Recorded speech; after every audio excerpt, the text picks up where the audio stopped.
This recitation is called Mrs. Conrad's Great Guest.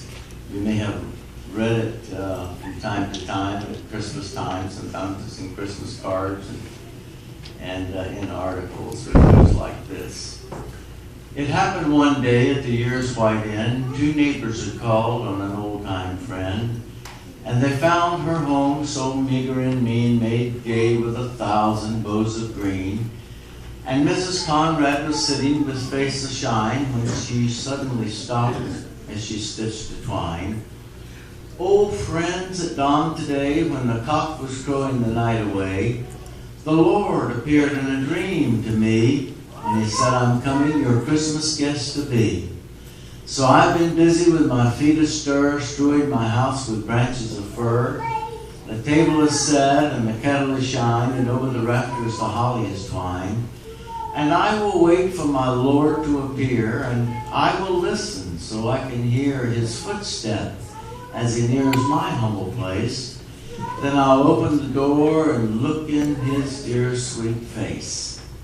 So Mrs. Conrad's friends went home and left her all alone, for this was the happiest day she had known. For long since her family had passed away, Mrs. Conrad had spent a sad Christmas day. But now with the Lord as her Christmas guest, this Christmas would be the happiest, dearest, and best. With every sound she would rise with a start and go to the door with joy in her heart to see if the Lord would be standing there in answer to her earnest prayer. So she ran to the door after hearing a sound, but all that she saw on the snow-covered ground was a beggar who had lost his way on this Christmas day. Mrs. Conrad invited him in and said, "My late husband's shoes will fit you, and his coat will keep you warm too." After the beggar had gone away, Mrs. Conrad noticed the hours of Christmas were passing away. She wondered what made her dear Lord delay. She ran to the door after hearing a sound, but all that she saw on the snow-covered ground was a bent old lady with a shawl of black, a bundle of kindling strapped to her back. She only wanted a place to rest, but this was reserved for Mrs. Conrad's great guest. But her voice seemed to plead, "Oh, please don't send me away. Let me rest for a little while on Christmas Day." So Mrs. Conrad invited her in and brewed her a steaming cup and bade her sit at the table to sup. After the lady had gone away, Mrs. Conrad wondered what made her dear Lord delay. The hours of Christmas were quickly passing away. She ran to the door after hearing a sound, but all that she saw on the snow-covered ground was a little girl who had lost her way from home on Christmas Day.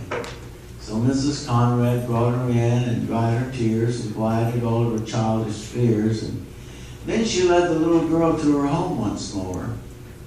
But when Mrs. Conrad entered her own darkened door, she knew the Lord was not coming today, for the hours of Christmas had passed away. So she went to her room and knelt down to pray. "Oh Lord, why did you delay? Why did you not come this Christmas Day? I wanted so much your face to see. I wanted so much to spend Christmas with thee." And out of the stillness a voice she heard, "Lift up your head, my child. I kept my word. Why, 3 times my shadow crossed your floor.